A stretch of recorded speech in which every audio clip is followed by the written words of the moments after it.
I'm Chris Ardito of the Connecticut Crease. Today we're going to go over walking down the wing. The coach is going to start with pucks up by the blue line. The goalie is going to start on the goal line like the play was out of zone. Starting in the middle of the net gives the goalie a good chance to know where they are and start center every time. From here, as soon as the player crosses the blue line, the goalie is going to get a good push out past the top of the crease by a good inch or two and get into a good proper stance, nice and low and ready for a shot at any time. Player is going to pull the puck along the boards in a sweeping motion down towards the boards and in. As they do this, the goalie is going to follow them in small, short shuffles along the crease line. The goalie wants to follow the shape of the crease as they shuffle. The reason for this is so that they're square the entire way as the player cuts in. If you go straight across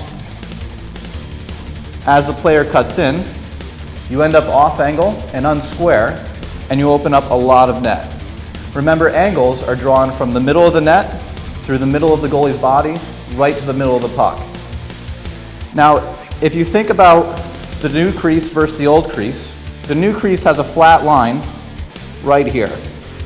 That line is not for the goalies. That line is so that shooters can get as close to the back door as possible without getting called for in the crease. The goalie, when they hit that line, wants to continue in a half circle motion to stay square.